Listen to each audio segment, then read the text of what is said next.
Good morning, everybody. My name is Samantha Mirabal with Mocha's application team doing our DesignShop Talk. If you have questions while we're live, we're both on Facebook and YouTube. Type them in the chats. I've got another monitor set up over here, and I'm keeping track of if you see me looking off crazy, that's what I'm looking at. Anyhow, I'm going to start off with the questions that were sent in ahead of time, and then we'll pop in on any of that you add in. So let's start there. Oops, I'm already there. Actually, let me quick make sure both platforms are up. Cool, they are. Excellent. Good morning, Sherry. Thanks for joining today. Okay, so let's start. Again, I've been showing this for the last few weeks. Just a reminder, we have a form now that you can submit questions on, and everyone's using it, which I find very exciting. It makes it very easy for me to grab questions. So if you have them, you can type that stuff in, or if you go to the service site, mocha-service.com, go to the FAQ and just type in DesignShop Talk. This article right here, that's the link to it. So got multiple ways to find it. All right, is sound working? Yep, cool. Okay, and we have that link in the comments for you. All right, so right here, we have a design done by someone else, this design here, and when I change it to a wireframe, it changes. Yeah, so that's going to happen when you convert to wireframe from anything. So the file itself, an expanded stitch file, is literally a map of points. So it's literally just says, put a stitch here, put a stitch there, and it just runs around telling you where to move the machine and where to make a stitch. Okay, so there are no wireframes in a stitch file like a DST or an EXP. It's just color data, color changes, the stops there and trims. It's just machine data, if you will. So when you do a wireframe conversion, your software is guessing. That's all they're doing. They're guessing at the type of stitch it is, and every software does this on the market. It does an estimate of what it thinks it is, and it gives it to you. Very rarely do I do a conversion that I don't have to edit, okay, to make it correct. That's why I always suggest, if you're going to get a file and do a conversion, convert over the bare minimum necessary. Don't just take the whole file and say wireframe convert. If it's just one aspect, maybe it's one of these dots you want to fix or something like that, select that element and convert that, because it minimizes the number of changes you have. So that's kind of my recommendation on wireframe conversions, but it's going to change it to some degree where you're going to have to make edits, whether it's going to, sometimes it's just density changes. Other times you got to fix the wireframes and things like that. So that is completely normal. Good morning, Lorena and Scott and Alex. Thanks for joining today. Okay, I want to do a puff letter on a crew sweatshirt. The letter has a rounded bottom on the stroke of the letter. How do you cap those for puff? Okay, and can you make a U-shaped cap or something? Yeah, so rounded stuff. Where's DesignShop? There we go. There's a bunch of ways you can do it, right? So I'm just going to make a big U here and say I want to add a rounded cap to this, right? So you can pretend this is art, that I'm still digitizing it. So you can come in here and use your columns, right, to create a rounded shape on the end. And that's going to put needle penetrations all the way around to close it off, right? So that's what I would do, is draw that shape on there as part of your digitizing of the letter itself. You can do underneath it if you're worried about the very tip or you're unable to get it super close to it. You can do one of these little things where underneath here you do this kind of thing to cap that end. And of course this would go underneath, not on top like this, right? And that would cut it. So if you're worried about right here not cutting the puff, you would just put this underneath that element, and there it would give you the needle penetrations along this edge, and then you come back over it, similar to what you would cap. So I know we have some articles that show puff designs of how you would either pinch ends or cap them. This is the same kind of technique you would use for like putting this underneath. It's the same as what you would do on a T to cap the end, right? It's just rounding it instead. All right, Alex, you have some questions? When you type them in, I'll jump on them. Cool. So for now, I'm going to keep running on these other questions. Yeah, so that's what I would do for that. For the saloon font, can we make it 2 colors, white with outline? Yeah, you can turn any font into a 2-color font, not just, well, let's go look at it. Saloon. Oh, this one. I'll just do that. Cool. All right, so I've got this font here. Typed it. It's 1 inch. So there's 2 ways you can do it. You can go into auto borders, enable auto borders, and turn that on, and it will give you, 2-color font where you can go through there. And, you can play with it. You can adjust the densities and all of that on the border, right? So instead of using auto, let's say you want to set an actual density for that, you can do that. Or you can use auto. So you can add a border. You can tell it, what type of underlay on the auto, if you need to add pull compensation to the border itself and things like that. So you can use auto border. That's what this is right here. And all these settings are for the border element that's being generated. I do recommend having it do letter and then border, letter, border, letter, border. You'll get better registration. Some people like to do the entire thing and then come back and do borders. Well, by the time you get to the end, nothing's lining up anymore. So it's always better to finish as you go, to sew a letter, sew the border, sew a letter, sew the border, and so on and so forth. Another way you can do this, let's go turn off auto border, is I can select the font, hold the shift key down, click on this, and I like to put them first. So I just clicked and dragged, and now I can make this wider. What's nice about this is the borders. So on that auto border, you notice they were pretty narrow. All right, 30 is kind of excessive. We don't need it that wide.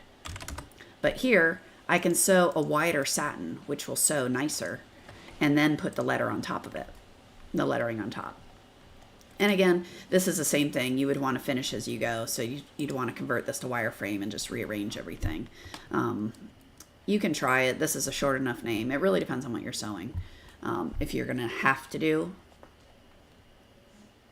border, letter, border, letter. So those are the 2 ways I would do it. I prefer this where you sew the border first and then the letter. That's just my personal preference. Okay. All right, let's see what else. All right, you want to do this in black and white. So how do you add definition for the eagle? All right, so this one, I didn't digitize the eagle, but what you would do for this is spend a little bit of time Googling images of the eagle and trying to figure out, where the feathers are. And you kind of see it on here. You know that this probably has some detail in there to have the crown sticking up over the body. There's muscle detail through here. And when you have that, then you can actually digitize it all in one color and have it look pretty cool. So I did not have that one, but I do have a train. Okay. So right here, you've got 2 options. So you can do it as a complex fill, and it's a train, not a very interesting train. But if you take some time and use more satin stitches and add stitch directions and all of that, this is, it's the same general shape. I traced it poorly, but if I had spent a little bit more time tracing it, the outline would look like this. So you can see just by going through and adding these details, it's so much cooler and it will sew really nicely. Okay, so that is what I would do with the eagle, is I would really do each feather individually with satin stitches. And you can all do it in black and it will sew wicked cool. With the body, you can add different elements to it, changing your stitch directions to get the muscle definition on the legs and things like that. So that's typically how you would go about doing that, is taking something from a flat fill and adding satin stitches, adding different stitch directions, all of that. The light will hit it different and you will see it look really unique. Okay. So yeah, that's how I would do it, is really go through and spend some time digitizing the feathers. Digitizing the muscle across here. The tail, there's a separate element here of feathers, and then there's feathers coming out. Okay. Why creating a border around a letter? It leaves space between the border and the letter itself. So that's going to be that can be a few different things. So this question was typed in. So curly Nouveau font, let's see. S. Oops, that's not an S. Yeah, okay. All right, so you got a few different reasons that's happening. So if you go into the auto bordering, you add that. And particularly what is going to happen is if you don't add pull compensation, it's going to separate. So you'll have gaps between everything. So you're either going to need to increase your border size, right? And then I would personally go through and also add pull compensation. And add pull compensation to the text itself down here, as well as the border, because you need to have overlap for it to sew cleanly, right? So if you're going to use the auto tool, make sure you add pull compensation.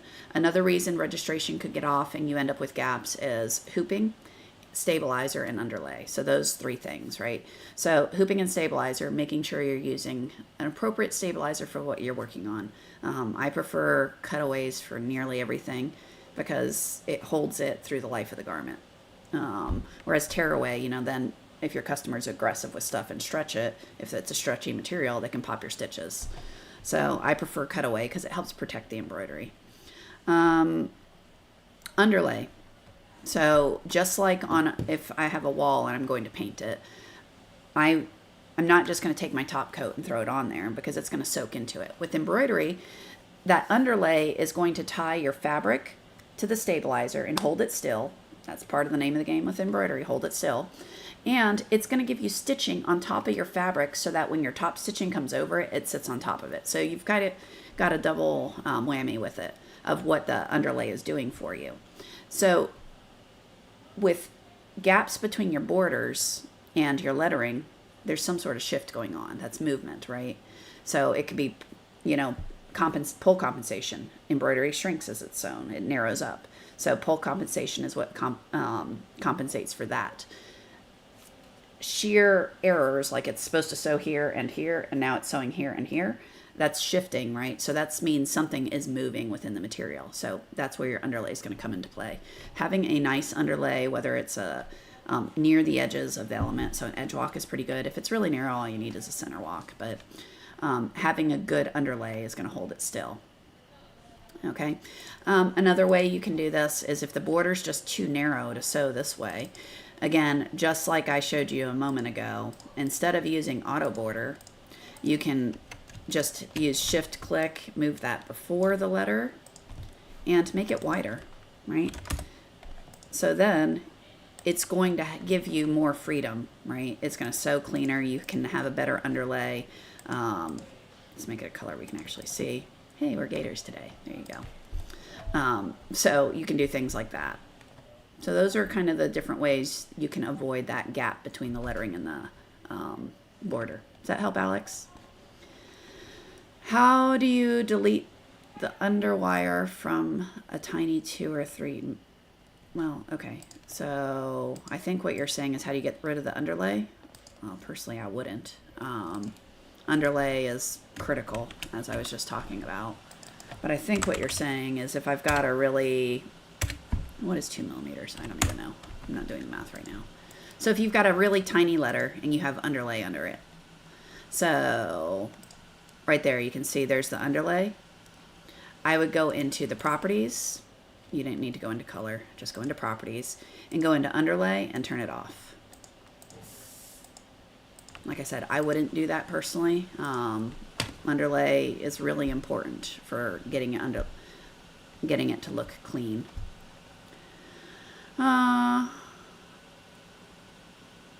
Okay, so you have a suggestion when naming the videos, why not name some of the things talked about on the videos? Yeah, so we actually do that. If you go up to the article that was already linked, nope, not that one. So there's an article already linked way up high that's archive of episodes and link to submit questions. So that was posted both here. Down here for each episode is what was talked about. So it's just a list, and it goes on and on and on for every episode. So if you want to find a specific thing that you're looking for, do a Control F and type in puff or whatever it is you're looking for, and you can see what videos included talking about puff and things like that. So that, yeah, Alex, that's already something we do. It's put into this document here every week. And you can see there's a gazillion of them, but just use Control F and type in what you're looking for, and they will pop up. Okay. All right. Let's see. Your last question was how to delete the underwire. So the underlay, it's here. Just turn it off, and it will go away. Okay. All right. What other questions? I think those are all the ones that were typed in. Yeah. Oops. We talked about that. Good. How would you subtract stitches that are overlapping? Both of these are Appliqué files. All right. So first and foremost, I'm assuming these are expanded files, something that you bought, and not Wireframe. So Wireframe is much simpler, if you will, to do, but you can still do it. So let me go open up some stuff because I made. No, I don't want that. Appliqué. I made an expanded file of just 2 Appliqué files that I stomped on top of each other. So similar type thing. My one is on top of this tree. I don't want this satin stitching underneath. What do I do about it? All right. So what you're going to need to do is what's called wireframe editing. And I don't find it personally the most fun thing to do, but it's the easiest way to do this. So you can either convert to wireframe, which let's do that first and see if it works. So you can convert to wireframe. It changes it some, but now it makes it really easy for you to edit this, right? So I can add 2 points, click there. Well, let me do it a different way. Nope, I'm going to do it that way. All right, so click those 2 points, hold this, split element and selected points, do the same thing over here. Click those 2 points, select up, click break element at selected points, delete that, and now those satin stitches are gone. Okay, so that's one way you can do it, is convert to wireframe. And again, I only recommend converting the elements that you want to actually delete stitches from if you're going to do it this way, because it's going to add more editing time possibly. All right, so if we don't convert it, how else can we deal with it? So if I undo, all right, it's back to expanded. What's another way we can do this? We can do it by wireframe editing, right? So if I select the element I want to delete stitches from, click on wireframe editing mode, I can then use this custom selection tool and draw a circle around the stitches I don't want anymore. So I just left click and draw, hit delete, those stitches are gone. Okay, so you'll notice there's these big jump stitches on there, so I got to do something with those. Well, I guess you don't have to do something with them. I don't like them, so I want them gone. So I added a point there, and I said insert trim, and I have to do that with all of them, right? So I'd go through, go into wireframe editing, add a point, insert trim, wireframe editing, add a point, insert trim. So I can now go through and modify and delete the extra stitches because there's now trims on there, right? So like that one, I don't want that stitch anymore. The trims are there. I can hit delete. Go to this guy. I don't want that one. Hit delete. Go to this guy. Oh, I just didn't move the trim in the right spot. There we go. Right there. All right, so for this one, I don't want that stitch. Select it, hit delete. So there you go. I deleted the stitches that were under there for the satin. Okay, so it takes a little bit of effort of looking for what you're deleting when you do expanded editing, but that way you're not messing up the intent of what was done with the rest of the design.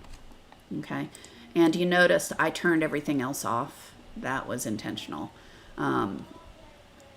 Mainly because when I'm deleting stuff, I just want to focus on what I'm working with and not everything else on the page. So I literally hide everything and turn them on one at a time working on it. So you can see now those satin stitches are gone. Fabric under here, I don't think I care about, so I would leave that. If you want it gone, you can do the exact same thing. Select that stitch, where is it? Nope, not that one, not that one. All right, this one. So I could take this stitch, convert it to a wireframe, edit the wireframe, leave it as expanded, move things out, things like that. Okay. All right, so hopefully that helps with how you delete stitches in this guy.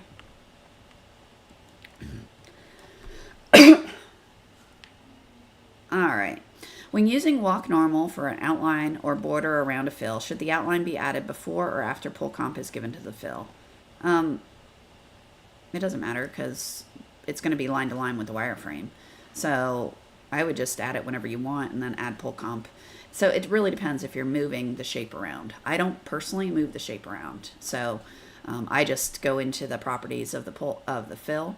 So my border lines up with the fill, and then on screen it looks like the fill is going to overstitch. But that's how I do it. So if I've got a fill, I go shift click for that. And let's say I want that to be a bean, and we're gonna make it orange. It's a gator kind of day. There we go. Okay, so then I just go into the fill, and it literally doesn't matter if you do this before or after. So if I add that, because the line, so you notice it's overstitching here and here, which is what you want with that. But if I'm going to delete the bean. So you'll see now it's looking like that. If I delete that and I do this yet again, click that, hold shift click, it's in the exact same place. It's still overstitching it, which is what we want. So it doesn't matter what order you do it in, you get the same result. Okay. Now if you're stretching the shape out, I would do it before. That way you know it's where you want it to be. All right. When doing this design, would you knock out where the mountain is when sewing the black? Personally, absolutely not. I think what you're saying is, do you sew through here and then leave this knocked out? Absolutely not. I would sew the entire letter for each of these. Good morning, Emmerich. Thanks for joining today. If you don't want to sew this black, I would do a full border around the letter to give it some definition so you can actually see it. But I would not do half the letter with fill and no fill here. That's the hard pass for me. So it really depends on what look you're going for on this. Okay, at a bare minimum, if you're not going to sew the actual black, I would do a border around the entire letter for all the letters. Question typed in. What's the best way to minimize or avoid puckering when embroidering stoles, and what needle should I be using? Stoles, you're going to want to, are you making the stole from scratch, or are you taking pre-made ones that you can't hoop completely? That's part of it. If you're making them from scratch, just hoop the satin nice and make sure you're using either a fusible stabilizer or some spray adhesive to tack it down. You're going to make sure you don't have super heavy densities, and you're using a nice underlay, but don't make it too heavy, right? So you don't want to have really heavy designs that have 2 million stitches on there, because that gives you more opportunity to move. Now, when you're working with the pre-made ones, again, you've got to figure out a way to stabilize it well, because puckering is going to happen with shift, right? So whether you baste the stole down to the stabilizer, meaning you sew it down, that's going to leave needle penetrations. You can pin it and that will allow you to control where the holes are. So you can do it on the seams. You can use spray adhesive. It's usually 2 layers, so you got to keep that in mind. It's going to move, right? So I pin them personally, so I can control where it is, and I pin it straight So basically stretch it out the best I can, use a spray adhesive, hoop it, and then I go back with pins and pin up the edge so that I can make sure both layers are held nicely. And then it's the same deal. You don't want to have really heavy embroidery. So lighten up your densities a little bit. Make sure you have a good underlay. And that's what I would suggest. And what needle? I use a ball, 7511 ball. But that's what I use for 99%. All right, 95% of what I do. So that would be what I would suggest, Alex. My business, you've got, all right, a whole bunch of names on a product. How do you do it in a time-efficient manner? So I did 45 backpacks yesterday.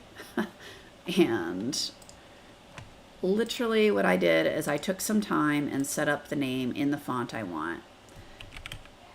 So we were using athletics. Okay, so I took the time to set up for what I was using, which was whatever. I was not using that hoop. It doesn't really matter. So I set up one name really nicely, made sure all the underlay, everything was correct, right? So you can use group names if you want. For me, I had a document that the customer sent me with all the names. So I literally set up one file, saved it, and I've had on that computer, I had 6 machines. So I literally went file, machine, load design, sent this one, double clicked on it, paste from my document, pasted the new name. Then I went file, machine, load design, sent it to, no, I'm not doing that right now. And sent it to the second machine, copy and pasted the name here, whatever they are. File, machine, load design. That's how I did it. It was crazy fast, sent it to all the machines. I had my little document up on the side, and I just copied and pasted, and I actually was deleting them as I went, so I had them all over there. Now you can also go into properties and use group names if you want just one file. So enable them, and you can type all the names in. So I can add all the names into this list, select them all over, move them, and I can run one file with all the names. So what you would do is run the color, have an applique stop or a hold, and you literally would just keep popping things in until the file was done. Okay, so it's a really cool technique. The group names, I just was using it this way, and you can also send them to Design Queue. So there is a link over there where you can use those. All right, on the mountain question, are you recommending the CBD stitch on top of the mountain or have, okay, so, sorry, I didn't read the whole question, but what they're saying is when you go to sew this, so assuming you sew the C to the D and the B, are we going to have the black sew on top of red, or are we going to have a gap underneath it? You're going to, depending on the size, you're going to have a gap underneath it, right? So, let's see. Print screen, new file, paste. There we go. That's way too big. That's probably good enough. All right. So what I would do on this is draw your shape.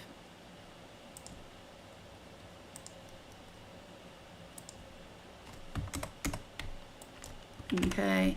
And I'm going to do this the cheat way. So there's my letter. I would trace that. I wouldn't use that, but anyway. So right now I have a full fill with this. That's going to be a mess through here. It's just going to be too bulky. So what I would do is select the mountain, hold the control key, then select the C. Right here is the subtract element. If you right click on that, you can specify how much overlap you want. I'm going to say 10 points. I like more overlap than most people. And now right there I have a overlap between my border and the shape, but most of that stitching under there is is removed. So that's what I would do for this, is sew the letter if you're going to sew it and have that cut out. Now, if you're going to just do an outline, then I would not do that. I would undo it. Take the mountain, then hold that. Again, subtract it with no overlap.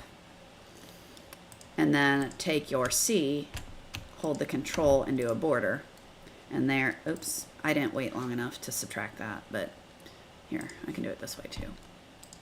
So I can just do wireframe editing real quick.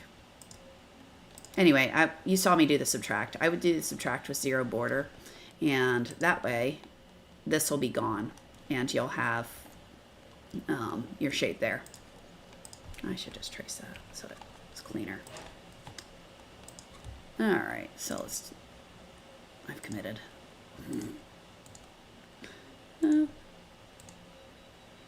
And I'm clicking too fast because I'm trying to be quick about this.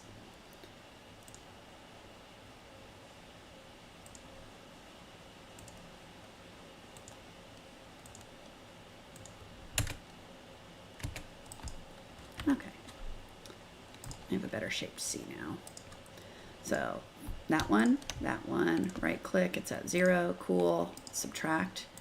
Then I can hold this, hold the control key, convert it over, and oops, now I have that. This is overlapping that. Okay, so I would do it one of those two ways, right? So turn off my mountain. I'll do one more for, no, I did that. So does that help? Hopefully it does. Good morning, John. Kayatana. Sorry if I butcher your names. Okay, please talk about how to digitize for thick thread. And let me see. Okay, so there is a really nice set of videos and articles that were written on Burmilana. Sorry, I'm trying to find. Scott sent me a file and I was bad and did not actually download it before. Give me 1 second. I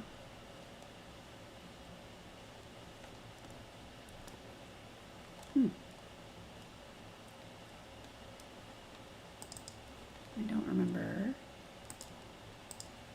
Hey Scott, did you send the flower? I don't see it. All right. Anyway. Oh, there's the flower. Open. All right. So when you're working with Burmilana or thicker threads, some of the things you have to consider is the thread itself is super thick, right? So if you try to do needle penetrations really close together, it's going to be way too much, right? So the thread themselves, if you go to the manufacturers, they have recommended densities. So you can use those. And for the Burmilana, it's, I believe they say anywhere from 8 to 10. So this one's at 9. And you draw your shape, make sure you have the density set wider. And while it looks sparse, if you will, on the screen, when it sews out, it's going to be nice and full because the thread itself is super chunky. It's like sewing with yarn, right? So it's the needle size you're going to use a 90 or 100. I would use a 90 personally. But again, the manufacturers, for depending on which thread you use, some of them are fatter than others. They actually do on the colorways for those threads. They have a needle size recommendation. So I usually just go with whatever the manufacturer has. So how do you digitize? Lighten your density. Don't have a ton of underlay because again, it's super thick and your stitch size is going to be larger. Meaning if I've got underlay like a center walk, so let's say that's my underlay for that, 20 points is going to be too close. I would want a larger running stitch because the thread is thicker, right? You don't want to have a whole bunch of tiny stitches next to each other where it's burying itself in there. It just becomes too much. So increase your stitch length on the underlays and increase your densities on these different shapes. Okay. We did get you a link to the Burmilana overview, so you can find those. This file is there, so you can look at it and study it to get some of the properties off of it. You can see all of these are roughly a 9, and it's just work through it, keeping your densities wide and your columns not too narrow. All right. Okay. I did all those. Did that. Okay, I did all the questions. Let me scroll through what was typed in and see if I missed any. Did that.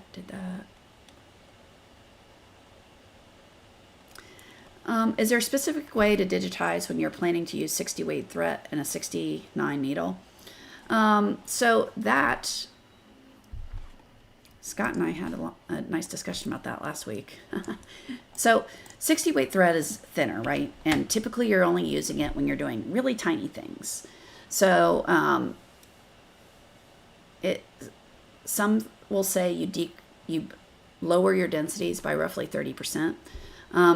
Scott suggested just so normal, whatever you would normally do for a 40 weight thread, do that and sew it as a 60 weight thread, because it usually looks just fine, because you're working in such a tiny little area that you don't need more stitches because it's so small. It still comes out nice. You're just thinning it up so now you can actually see the details, right?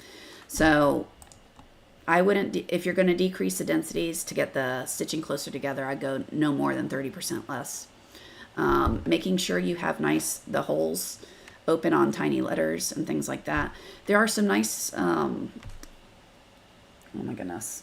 There's some nice videos that were done on small lettering and things like that, and digitizing super small things. So we can see about getting you those links as well. Because they really go into showing all the different small areas and the different pull compensations that you want to account for when you're dealing with micro things in this small category. But so is there anything in particular you need to do? Not necessarily. Try running it with the thinner thread and then adjusting as you need. Okay. Let's see. Any other questions I've missed? All right. We did get you the link in the comments on the small lettering. The link on Facebook is probably not going to work. Or maybe it will. No, it will. It just has extra words. Okay, cool. So there's a document, and it's got links to videos and all kinds of fun stuff. All right. What other questions do we have? Have you used the Pigtail-less bobbin? You talking about the new one by the new Toa one that has the plate with the hole in it? I haven't used it because I bought the ones with the pigtails in bulk. I'm told it works fine. I've seen it at different shops running. I haven't used it, so I can't speak from personal experience on that one, mainly because I bought probably 50 bobbin cases and threw them in a drawer, and I'm not buying more until I use them all. So that's mostly why. So no, I haven't used them personally, but I've been told by others that they like them. How would you digitize the shadow of an image? What kind of shadow? Like, well, all right. So if I have,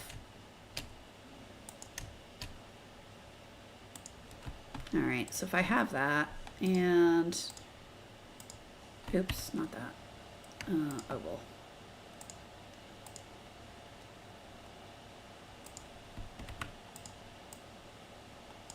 Trying to create a somewhat convincing shadow here. There you go. I guess that could work if the lighting was right.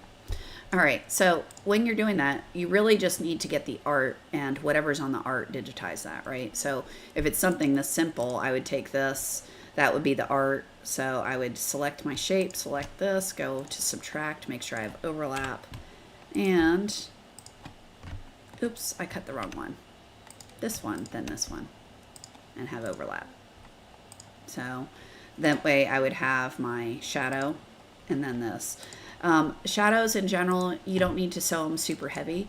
It's more an artistic preference, if you will. So you can lighten the densities up a lot, but that's completely dependent on what you want it to look like, right? So whether you want it to be kind of sparse and look more shadowy, if you will, or if you want a full fill and just make it a dark color, or a contrasting color to what you're working on. So it's kind of an artistic decision to some degree, of how you want it to actually look, whether you're going to make it really light or fill it in dark. If you're going to, how do you want it to look like? But it starts with getting the art that has the shadow on it. So you have the shapes with the lighting, creating that shadow, how you would want it. Does that make any sense, Laura?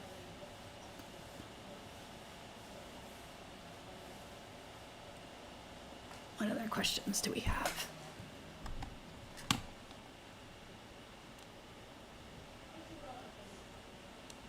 I don't see any. I'll talk for a little bit longer in case there's something. Is there a shadow feature in DesignShop for lettering? Yeah, there's a drop shadow. So object, shadow. And then you can set which direction you want the shadow, just play with the settings. So yeah, you can create drop shadows on lettering and things like that. Actually, does it work on other shapes? I've never tried it, to be honest. Let's see. Object, shadow. Let's do 45, because I'm just gonna play with it. Yeah, that's fun. Okay, so it works on other things. So yeah, you can use, if you want to just generate drop shadows like that, object, shadow, right? So yeah, you can add drop shadows, play with the different settings on there. Yes, Rachel, I did cover that. So if you look at the replay, you'll see it. The applique question. I used this example here. Okay. So the drop shot. All right. What other questions?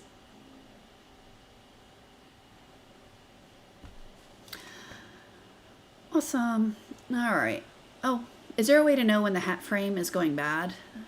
Because my slide guide keep going to one side. I got to keep readjusting. I'm not sure if hitting with flathead will allow it to last. I've not heard of them going. I don't know, Alex. I will give a jingle to my, I'll call the head tech and ask him, because I've never really thought about it. I just keep using them, and I've been using them forever, so. I guess bearings can wear, so I guess they can go bad. I don't know. I'll find out for you. I don't know. How can I digitize the hair of a dog or bear? So you've got to add some randomization to it, right? So, yeah, there's a bunch. All right, that's a loaded question right there. I think there's a nice video. Yeah, Alex, I'll find out. I'm not 100% sure. But I mean, it has bearings, so I guess it could go bad. All right, digitizing hair. I believe there's a video that Scott did of a horse, I believe, where he talked about fur and things like that. But let's see. I'm going to draw an ear because, all right, whatever.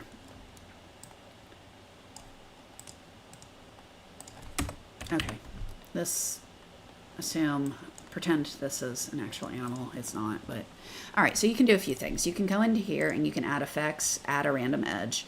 I would do it on one side only, and all right, so you can add effects like that. Another way is to go back over whatever you're doing with a walk stitch, and you add details in different colors, right? So you can come through here and add whatever you want to give it some more dimension, right? So if this is that color, so I can come and add shapes like that. I can go through with a complex fill and Oops, let's fix that. Stitch direction was wrong. And then I would want the density to be higher, and no underlay. Okay, so you can add, oops, stop it, go away. All right, so you can add different fills and use different colors on there. And again, it will go through and add shadows and things over it. Okay, so there's a lot of different ways you can make it look more furry. And it's typically, you're going to have to add either shading or randomization with the stitching. And the way you do that is, I call it scribbling on the screen, but you can take this and you literally can, to draw in the different fur in the different directions and things like that. Okay, so you can do bulk areas here. You can go add curved stitch directions. That's not the curved stitch direction. So if I delete the stitch direction and I go in here and add a curved stitch direction, I can again add more dimension to the fill. All right, so that's a really ugly ear. If I had some art that I was actually looking at, I could probably do a better job on the fly here, but those are kind of the different techniques you'd use.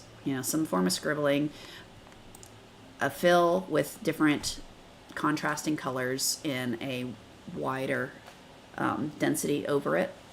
And again, add stitch directions, even with that, I'd come through here. And so even on this guy, if I want to really hammer home that it's a fill, don't do that. Do this. I would go through and, oh my gosh, let's try that again. There. Go through and digitize in different things again. Okay, can we use old cap hoops with the new hat frames on the okay, so you're talking about the conventional cap frame. Yeah, the conventional cap frame works on it depends. There's the conventional cap frame that has, I think the green on the front does fit on the red cap driver. It really depends on whether it was designed for the red cap driver or for the old graphite one. If it's designed for the red one, it'll fit. So it just depends on what ones you have are designed for. I really like the conventional cap frame personally, but anyway. But yeah, you can use it. We got you a link in the comments to a video on digitizing fur. It was done really well because Scott and Nate are awesome. All right, let's see. Any other questions?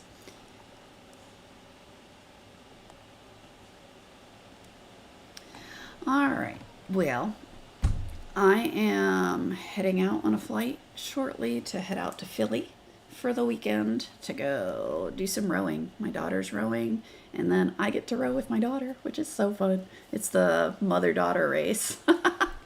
So I don't think we'll win. I'm rowing with a 12-year-old, so it'll be fun though, and that's all that matters. It doesn't show the green is used. I don't know, Alex. Just there. You'd have to know what the cap frame was designed for. So to know whether it's on there. Some of the old ones are designed for the graphite and those don't fit. So it's really, which one is it? One for an XTS, or is that what it was originally used on? Or is it for the XTs or the big reds? All right, so thanks, Scott. It'll be fun. All right, y'all. Have a fantastic weekend. And I'm going to go freeze in Philly because this Florida girl does not do cold well at all. And I'm sure everyone else is laughing at me that I think 60 degrees is cold. But I'm cold today and it's like 73, so, You guys enjoy your weekend. I will be back next Thursday. Typing your questions on the form, and we'll see what we can cover next time. Have a fabulous weekend. I will talk to you next time. Bye, everyone.